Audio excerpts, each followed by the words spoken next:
Now, the greatest radio shows of all time. Suspense. The Shadow Node. Washington calling David Harding, counter-spy. Classic radio theater. The Great Gildersleeve. Fibber McGee and Molly. Dragnet. Gunsmoke. The Lone Ranger.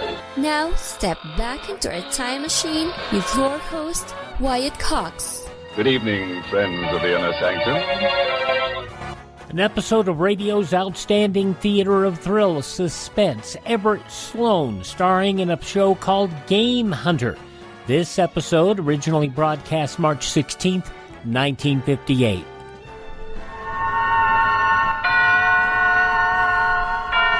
Suspense. And the producer of radio's outstanding theater of thrills, the master of mystery and adventure, William N. Robeson. There are several areas in which the human race splits into antithetical groups. Cats, for instance. A person either likes cats or he hates them. Or the moon. There are those who want to visit it, and there are others who prefer to use moonlight for the purpose God intended. And then there's hunting. Some men must prove their manhood by bagging bigger and bigger game. To others, wanton killing is sickness. Our story concerns two such men and a wounded lion. A story we believe will indeed keep you in suspense. Listen then as Everett Sloane stars in Game Hunt. And now, Game Hunt, starring Everett Sloane. A tale well calculated to keep you in suspense.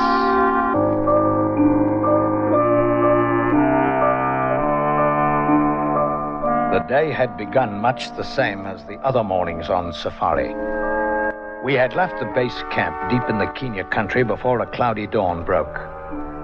Now we were advancing through the waist-high grass of the savannah. There were three of us. Howard Babson, a rich American from Chicago. Elims and kudos and gazelles are all very well, but I came down here for lion. And there was a mission-educated native tracker whose unpronounceable Maasai name had been simplified to Charlie. You don't worry, Bwana. This lion country. Good lion country. And lastly, there was me, Jeffrey R. Cross. I'm a white hunter, professional.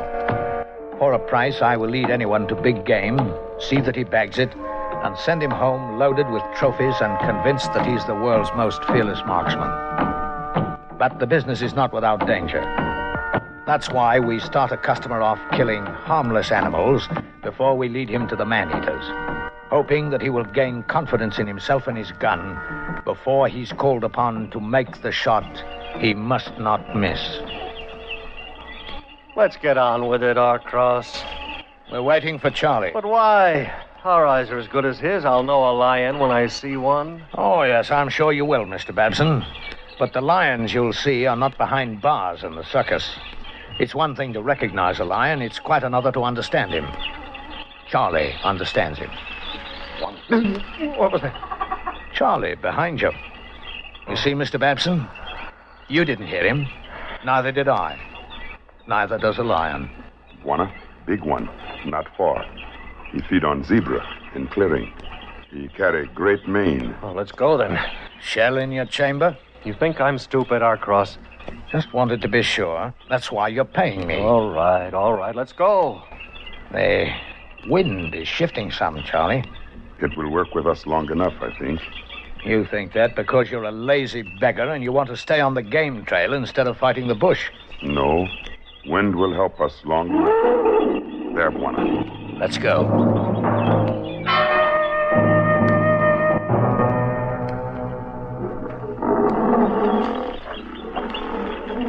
There you are. There's your trophy. A black mane. Oh, he's big. It's a beauty. Can he smell us? Not with the nose full of zebra blood he's got. The wind, Charlie. It stays same. You won't be able to take him the way he is, low behind the zebra, Babson. But he's bound to move before long. So settle into a good position and relax. He's a monster. He looked good on your wall, Babson. Yes, and I got just the place for him. You know, the sun came up today for him, just like every other day. But it's the last sun he'll see, thanks to you and to Charlie and to me. You developing a guilty conscience, Harcross? I'm getting tired of killing, that's all. Killing is bad unless it's for food or to save your own life. Wanna look. Wife is coming. Ah, yes. She's prettier. Careful, Babson. He'll move now. Oh? Take your time. He's only chasing the old lady off. He'll be back and give you a good shot as he comes. Oh? No, Babson. Not now. Not now! Why did you fire? I hit him! You gut-shot him. He can live for days or weeks. He go into elephant grass. Yes, always the meanest place to find him. Well, there's your trophy, Mr. Babson. He's wounded and holed up, and he's the most dangerous animal in the world right now. You want to go in after him? No. No, I don't know enough about it. Well, you thought you knew enough to fire when I told you not to. But we hunted over a week for a good head. That's all I was thinking of when I saw him running away. I wanted him. Right now, he wants you, Mr. Babson. You stay here. Charlie and I'll go in and try and get him. Well, why don't you leave him? He'll die. I know I hit him well. Not well enough. It's against the game laws to leave a wounded animal. And he'll charge any man he sees until he dies.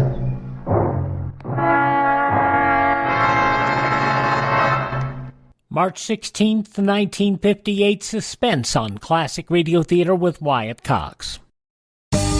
What does it mean to be an American? Just what are our American values? Working hard to succeed, loving God, country, and family, being honest, strong, and compassionate. Supporting our Constitution and recognizing that we are blessed to be living in America, the greatest country in the world. Our Bill of Rights protects us, our freedoms of worship, speech, and privacy, our right to own firearms, our right to trial by jury. Our right to be free, to live our own lives without some bureaucrat telling us what to do. Most countries don't have these rights. Want to know more? It's all there in the book. Get your own free book, The U.S. Constitution and the Declaration of Independence. Then read it again, and this time share it with your friends. Our great Constitution is the basis of all of our freedoms, our inalienable rights. Get your own copy at freeusbook.com. Brought to you by the American Media Council. Now on Classic Radio Theater with Wyatt Cox, the conclusion of Suspense, March 16th, 1958, Game Hunt, starring Everett Sloane. And now, starring Everett Sloane, Act 2 of Game Hunt.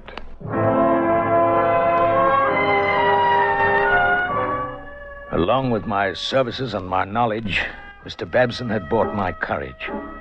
And I was cheating my customer because I no longer had that much courage for sale.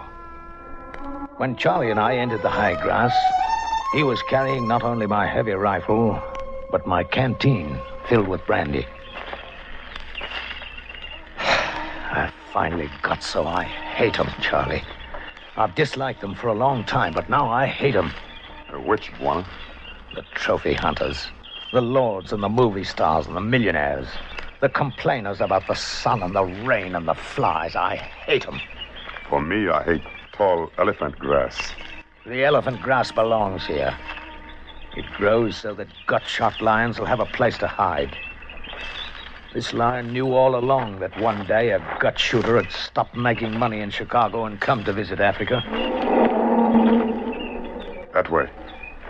He went into grass beyond High Anthill. A nasty stand of cover. Grass over 8 feet high. Yes, Bwana. You can't see 15 paces into it. It'll take our friend only the time of a breath to cover that distance. Well, let's look for sign. Look, Bwana. Blood. Dark, thick. Come from deep inside. No artery cut, though. He's a slow bleeder. A ruddy slow bleeder. Give me the canteen, Charlie. We could wait, Bwana. Our friend will stiffen. Yes, only the wind isn't for us now, Charlie. Coming in from every quarter. We'll get our scent from any direction. The smell of rain now, too. I don't catch it. Are you sure? It comes soon, I think. If you smell up a rain, the blood spore will be washed away. You smell too much. You've smelled the fear that's in me, haven't you? For first time. You're an insolent beggar. You asked me, Bwana. Look ahead where he lay down. See? His head was here, looking this way. Yes. Down the back trail, waiting for us. See? Claw signs. He is close enough that he caught our scent and got up and ran. He has not stiffened. And he's waiting again, up ahead. He has nothing else to do. No. You've got a wife and children, Charlie. How are they? They eat well. The doctor has done much to stop sickness. When did you see them last? Before this hunt. You must want to get back to them as quickly as possible, huh? Yes, Bwana. The lion's wife. She come closer. What direction? Where is she? The wind is against us now. You don't know where she is? No, Bwana. Give me the canteen.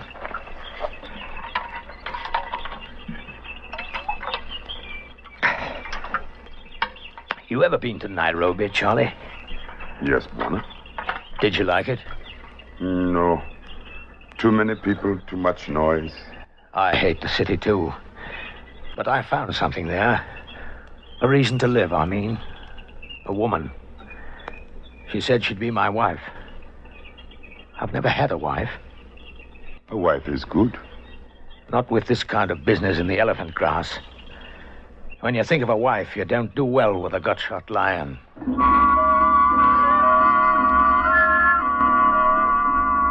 Then the rain began to fall, and the center of the stand of grass was now a place of dull gray light and darker shadows. Do you still find sign in this muck, Charlie? Too much. He stay on old trail. His wife has been to him. Has been to him? See? His tracks. Look at the size of that forepaw. He's bigger than I thought. And here, her tracks, going other way. What? That puts her behind us now. Yes, Bwana. Now she hunts us.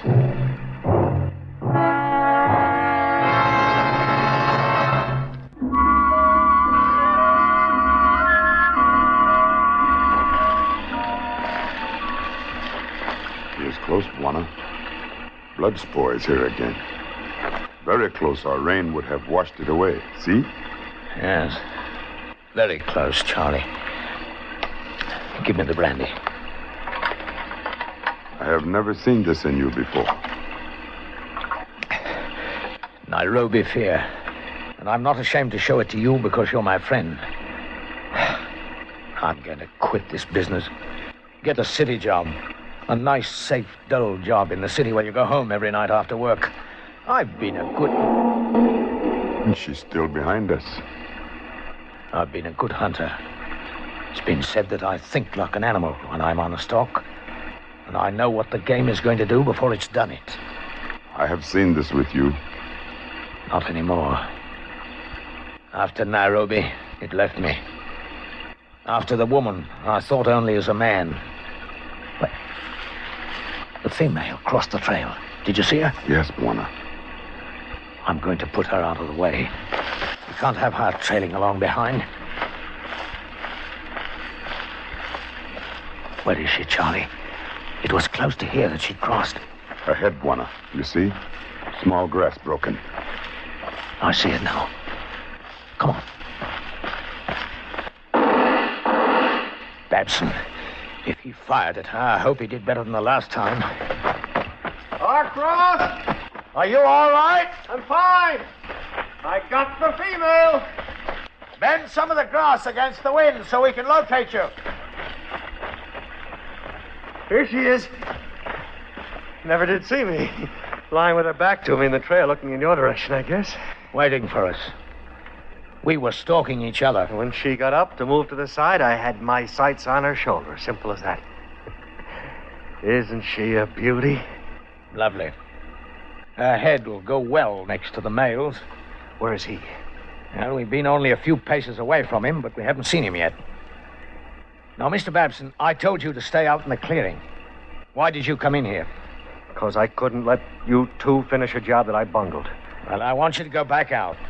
You've done enough for us killing the female. No, I'm going to stay with you. No, it was my excitement, my bad shooting that caused it all. I'm staying with you. I'd call myself a coward every time I looked at my trophies if I didn't. All right. It's your privilege. But any time you feel like turning back, do it. No, I won't turn back. I'm all right now.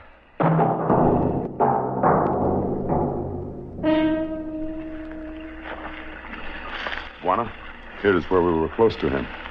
Rain wash away blood, but marks still show. Yes, and they stay on the trail.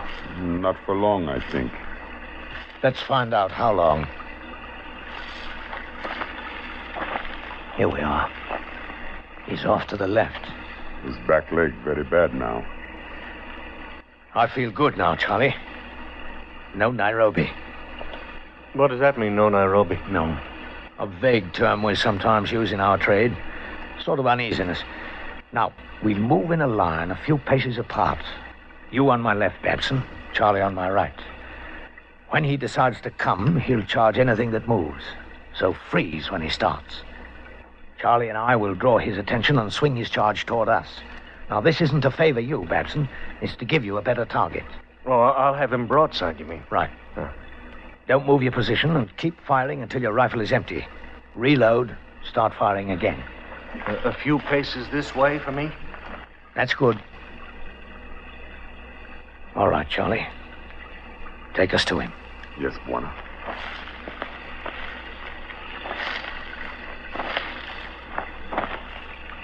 Charlie, ahead. You see the tops of the grass moving against the wind? I see it. It could mean he's down and can't get up. At any rate, we know where he is.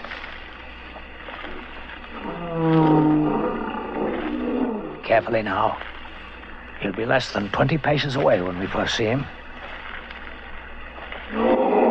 There he comes. Don't fire. No more. We want him closer. Oh, good Lord. Now hold, Babson. No. We'll swing him this way. I can't stay. Freeze, Babson. Can't hold. Don't run. I can't. Open up, Charlie. I'm trying to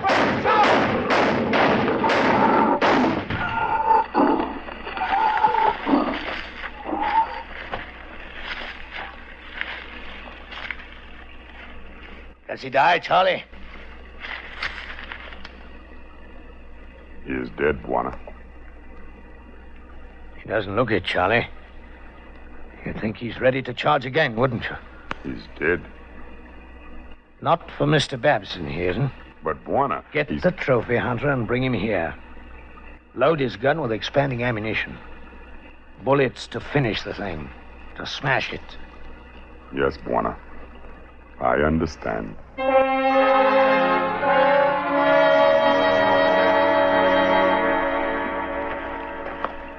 I'm sorry that I ran across. I couldn't help it. There was nothing I could do. Well, of course there wasn't. Your first time and all. Yeah. Well, where is he? Come here, I'll show you. Over there. You can just see his head. Yes. He'd be ready to charge again if we let him rest. I thought you'd like the final shots. I would. All right. Put your sights right under his ear and a bit to the front. Check the safety. Mm-hmm. Go ahead. I hit him? Again. Don't take any chances. One more. That will do it, I think. Well, let's look at him. Well, congratulations, Mr. Babson. You've killed your lion. Oh, but his head. He's worthless as a trophy. His head's blown to bits. Yes, it's a shame. One of those things. I'm afraid it had to be this way.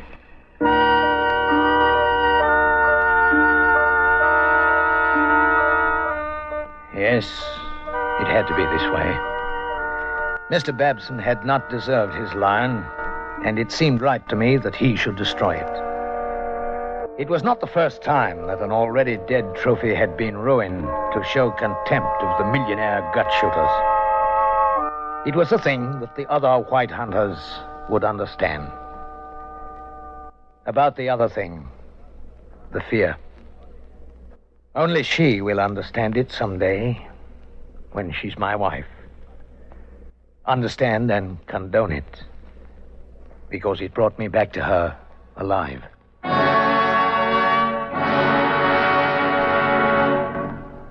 Suspense, in which Everett Sloane starred in William N. Robeson's production of Game Hunt by Gil Dowd.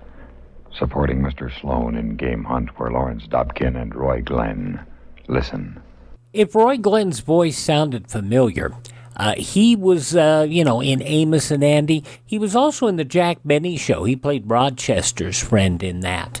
So if the voice sounds familiar, that's where you know him from. Suspense, March 16th, 1958, here on Classic Radio Theater. When Classic Radio Theater with Wyatt Cox continues, an episode of Suspense, Real Sent Sonny. That'll be back following these words from your favorite station. Are you suffering with arthritis or osteoporosis? Do you have diabetes? Did you know that these are just 2 of the hundreds of diseases that have seen improvement with Dr. Wallach's incredible longevity products? You can't get them at a health food store. The only way to get them is to call us at 800-214-0065. That's 800-214-0065. Do you have heart disease, fibromyalgia, or high blood pressure? Do you have a terrible time losing weight? Dr. Wallach can help. He was a veterinarian and cured diseases in animals. He felt that he could do the same for humans, so he became a physician. Over 50 years of research and helping people like you goes into every bottle of Dr. Wallach's amazing discoveries. Do you want to feel better? Learn how to treat the cause of your problem rather than covering up the symptoms with drugs. Call 800-214-0065. That's 800-214-0065.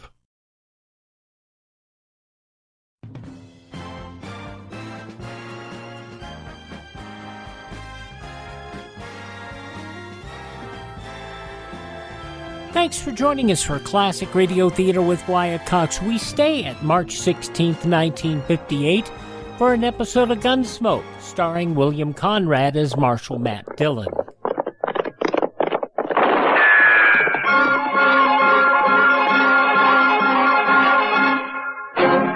Around Dodge City and in the territory on West, there's just one way to handle the killers and the spoilers, and that's with a U.S. Marshal and the smell of gun smoke.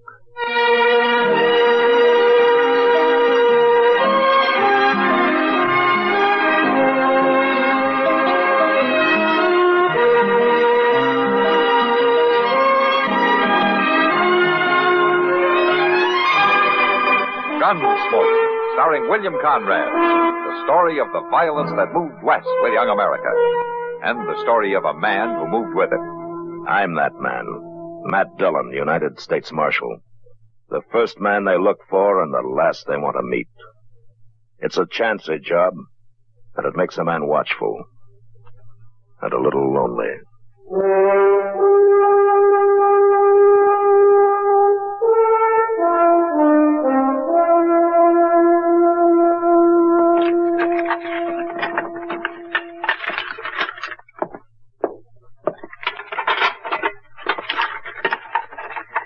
Doggone it all, Mr. Dillon. This old stove burns up cottonwood just about as fast as it does buffalo chips. Uh-huh.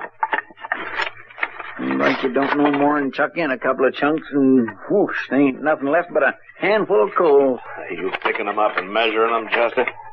Well, no, sir. Of course not. That's just a way of talking. A handful means just enough to, well, see about as much as... As a handful? Yes, sir. That's right.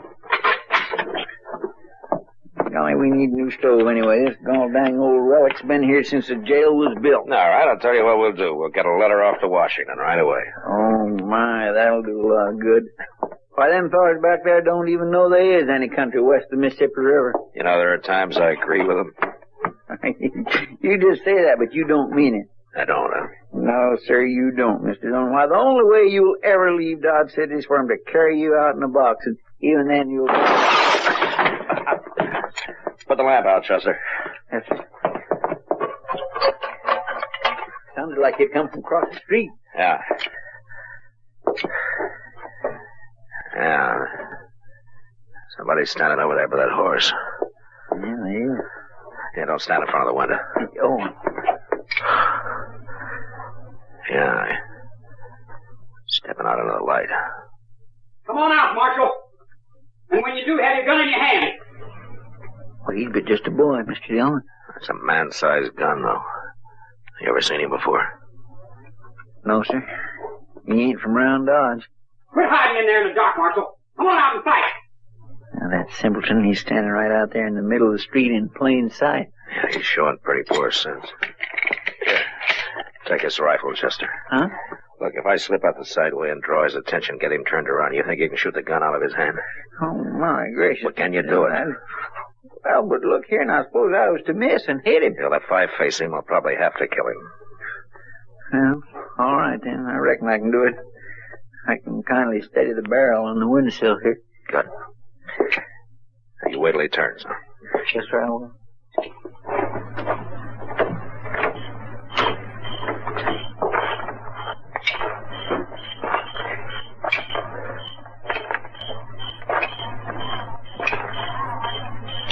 What's the matter, Marshal? You too scared to come out? No. Where are you? The corner of the building. Huh? Over here. If you think you're... Hand. All right, Chester, come on out. Hand. Now, that was a real fool's trick you pulled, mister. And that was a sneaky one you pulled. Like to ruin my hand. I didn't hit him, did I, Mr. Dillon? No, you did fine, Chester. Oh, well, I'm glad. Did somebody send you to do this? No. I just wanted to get me a lawman. Now, is the law after you for something? It is now, I reckon. Matt? Matt, hey, you all right there? Yeah, I'm all right, Doc. Yes, well, I brought my bag right along with it here. And a couple of blank coroner's reports, too, just in case. Well, I don't guess you'll need them this time. You gonna lock me up? That's right. For what? Just talking? I didn't do nothing. You might do something, though, after you think things over. You might tell me who sent you to kill me. You can keep me in a cell forever, and I won't tell. Forever's a long time, Sonny. Huh? How'd you know my name? Just never mind how. What's your last name? Sonny what? Sonny Garnett. Where you from? Out west. Who you traveling with? Who'd you come to Dodge with? I ain't telling. Now, then you did come with somebody. Who? Where are they now? Who put you up to this? I ain't gonna tell you nothing. Okay. The jail's right ahead. Start walking. What do you think, Mr. Dillon? Well, I think we both better walk real careful, Chester. The kid missed, but his partner may not.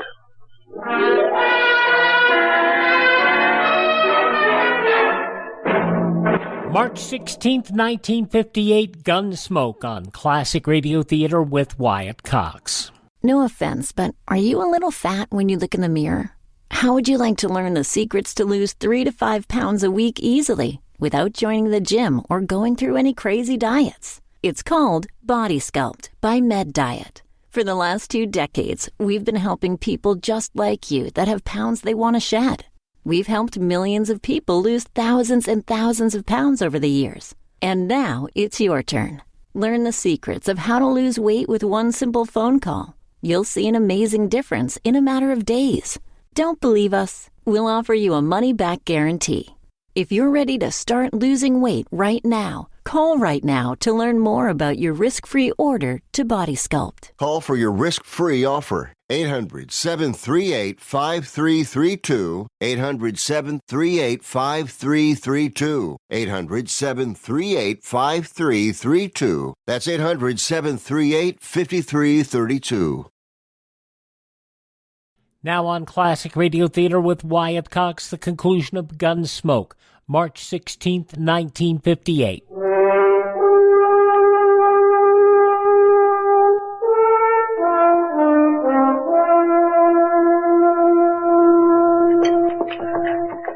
minute, Chester. I'll open the door for you. Oh, thank you, Mr. Dillon. I just can't seem to get the knack of toting a tray. I just don't see how them waiters does it so easy. Well, it's practice, Chester. We just have to get some more prisoners for you to feed. One is just one too many, if you ask me. Morning, Sonny. How do you feel? All right. I got some breakfast here for you. I ain't hungry. Set it inside on the floor, Chester. Yes, sir. And you better eat it, too. All the trouble I went to cooking it. I said I wasn't hungry. All right, leave it then. You don't want it? You're going to get mighty hungry before the end of the week, though. You got no right to hold me, Marshal. Oh, is that so? You got no reason to. Threatening to kill somebody's a pretty good reason. I didn't mean it. I was just joking. Joking? That's what I'm doing, too, Sonny. Keeping you locked up. It's just a joke. Now, why don't we let your partner in on it so he can laugh, too? I got nothing to say. Where's he hiding out while you're doing his dirty work, huh? Is he in town? Or is he camped out on the prairie somewhere? I told you once... Why are you stringing along with a coward, Because Sonny? I wanted to prove No, prove what? Prove that you're a man? By killing a marshal? I got nothing to say. Well, at least we know one thing now. He's an older man. He's probably wanted by the law. How do you know? Because that's the kind of talk every old outlaw uses on a kid when he gets a chance. When he feels himself slipping and starts to turn coward. Nate's not a coward. No? Nate who? I don't know any Nate. I don't know what you're talking about. Wouldn't be Nate Schuyler by any chance. How did you... Nate Schuyler. Say, I saw that name on the circulars, Mr. Dillon. Yeah, sure you have, Chester. He's wanted in a half a dozen states and territories. For train robbery, bank holdups, murder. He killed a sheriff up in Montana only 3 or 4 months ago. He shot him in the back. That ain't so. Well, that's the way he operates. He gets the local law out of the way first, and then he moves in. And forevermore. So Dodge City's on his list, huh? And he's found himself a new, easy mark. Is that right, Sonny? I don't know nothing about nothing. You sure don't, Sonny. Or you wouldn't be here. I won't be. Oh, forget it. Nate's not going to try to get you out. You wait and see. Lock the cell, Chester.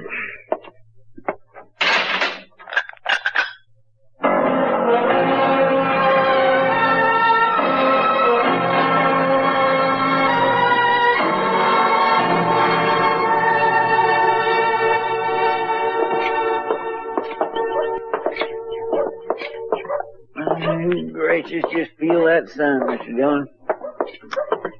I swear it's going to be spring now before we know it. Yeah, and then summer, and fall. And the first thing you know, Chester, it's going to be winter again. It'll be cold as blazes. Oh, there you go, taking all the joy out of it. Matt! Oh, Matt! Wait! My stars. Doc sure is in a lather about something. Look at him. Yeah, he probably got hold of a bad bottle of corn liquor. Yes, come on, Matt. Hurry up. I can show you right where you can put your hands on it. Oh, on who? That kid, Sonny Garnett. You've had a jailbreak and you don't even know it. Oh? Come on, I know right where he is. I just saw him going to Wilbur Jonas's store. Well, all right, Doc, let's go. Yeah. Oh, say, it's lucky for you I happened to see him. You betcha. This way you can get him back. Nobody'll even know he broke out. Come on, hurry up. He isn't going to stay there forever, you know. Oh, I hope not, Doc. If he does, there wasn't much point in turning him loose. Well, turning him loose? Yeah, about 3 hours ago. I had a couple of boys keeping an eye on him. Well, what in the world you do that for? Well, I hoped you might lead us to Nate Schuyler. Maybe he needs a little prod to start him moving. Oh, then I got my blood pressure all stirred up for nothing. It's good for you, Doc. Helps keep your heart beating. Oh, I'm going to go back to my office.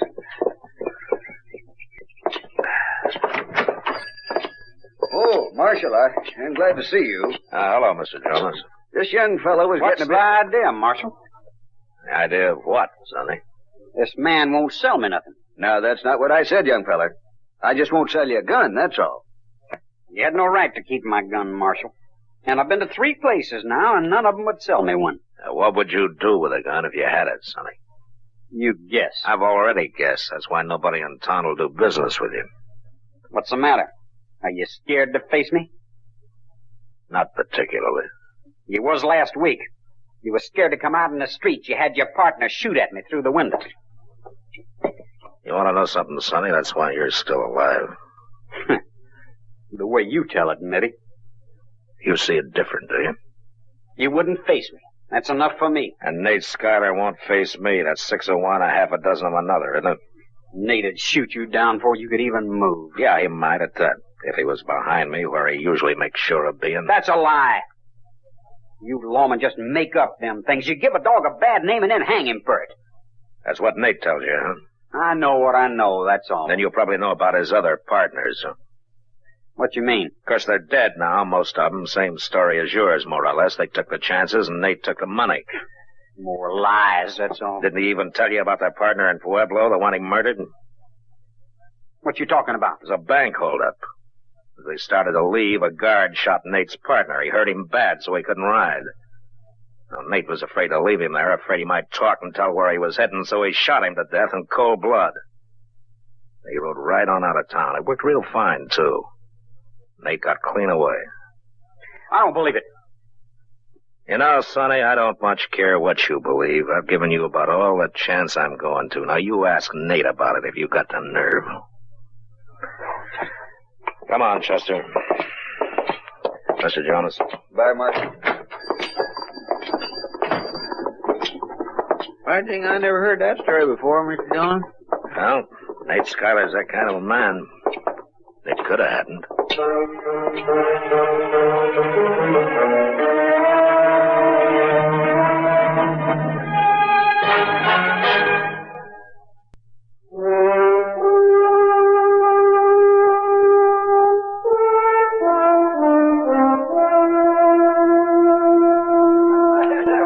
You know something, Matt? What, Kitty? In the last 30 minutes, you've said exactly 12 words. You've been counting, have you? Nothing else to do. I could get more conversation out of that stuffed moose head over the bar. Hey, what's bothering you, Matt? Nate Schuyler? Yeah, some. It'd help a lot if I even knew what he looked like. I had plenty of circlers on him, but no pictures. He could be any stranger on the street. I'd hoped that Sonny would panic and lead us to him, but I've prodded him every way I know how. He just won't move. Crazy kid. I put out word tonight that I'm going to get up a posse in the morning to cover the whole countryside. But he still keeps right on hanging around town. Matt, what gets into a boy like that and makes him so blind? Anybody can see Schuyler's just using him. I don't know, Kitty. Let it happen, so. A young kid drifting around on the loose, unsure of himself, wanting to grow into a man and not knowing how to. And then somebody like Schuyler says, go kill yourself a lawman, boy. That's the way. And the kid goes along like a sheep. Schuyler ought to be hung. He probably will be if I ever find him. Well, maybe he's right here in town somewhere. I doubt it. Sonny doesn't act like he expects to run into him on the street. Of course, there's always a chance you'll get curious and come in to see what's going on. Mr. Dillon?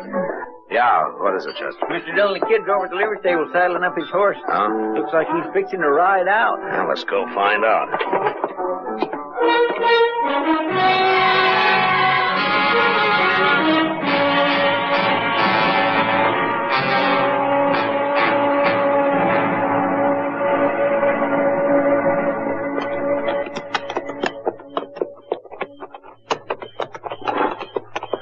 Take it easy, Chester. We've been following him too close.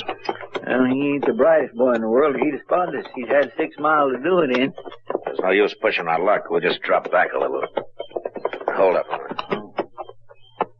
Well, that's one of the Circle Bar line cabins, Mr. Dillon. You reckon that's where he's heading? Well, he's riding right up to it. That cabin's empty this time of year. Come on. We'll leave the horses here. I'll be clear. I wish that cussed moon wasn't so bright. Shh, quiet. Hold it right there. Keep your hands up. It's all right, Nate. It's just me, Sonny. Climb off on that horse, kid, and come on up. All right, Nate. Take it easy, Chester. Give you up, kid. I heard talk the marshal had thrown you in jail. Yeah. Caught you like a setting quail, huh? After all that big talk of yours, how you was going to stand up and call him. I did call him, Nate. But he had his partner stake out on me. Yeah, sure he did. Then he caught you and spanked you and put you to bed without no supper. You just wait and see. I'm going back and get him. I just come for a gun. Won't nobody in town sell me one. They probably figure you're too young to pack one. Probably scared you to shoot yourself. You wait, you see. I'm going to step out and call him, Right, Chester. you even had the gumption to escape. Well, I didn't exactly escape. You're here, ain't you? The marshal turned me loose. You what? Turned me loose. You simple-minded halfwit. What all did you tell him? Oh, nothing. He just guessed it was you that sent me. I didn't tell him. Sure you told him. And he turned you loose so he could molly you. All right, you. Nate, what you gonna do? I'm gonna put a bullet where your brain ought to be. Hold it, Schuyler. Drop the gun. You're under arrest. I'll drop you, lawman. All right, come on, Chester.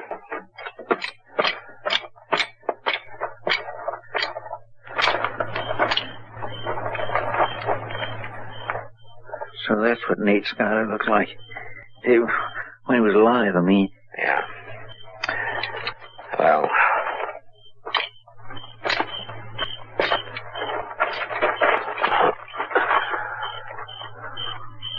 That Nate sure was a mean-looking man, Mr. Dillon.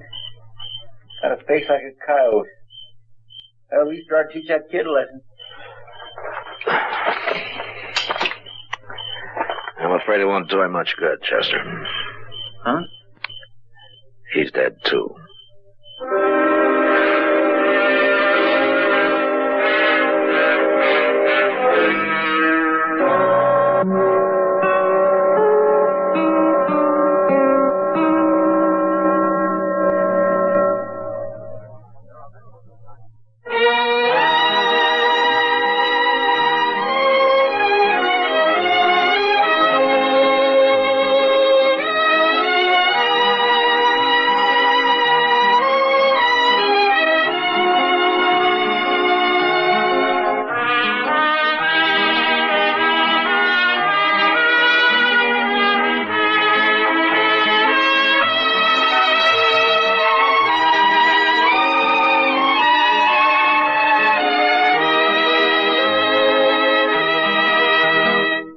Gunsmoke, produced and directed by Norman MacDonald, stars William Conrad as Matt Dillon, U.S. Marshal. The script was specially written for Gunsmoke by Les Crutchfield, with editorial supervision by John Meston.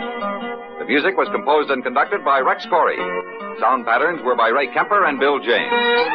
Featured in the cast were Parley Bear as Chester, Howard McNear as Doc, and Georgia Ellis as Kitty. George Walsh speaking. Join us again next week for another specially transcribed story on Gunsmoke. March 16th, 1958, Gunsmoke on Classic Radio Theater. Visit our webpage, classicradio.stream, where you can stream our shows on demand, learn more about classic radio collecting. Contact me there. Get our social media links there as well. classicradio.stream. You can also hear our shows on demand on iHeartRadio, Spotify, Spreaker, TuneIn, Apple Podcasts, Google Podcast, or Amazon. Just search for Classic Radio Theater with Wyatt Cox. You miss a day, you don't have to miss a single show. Please thank this radio station, support their advertisers, and most importantly, tell all your friends the great radio shows are right here at this spot on the dial. Classic Radio Theater with Wyatt Cox on your favorite radio station.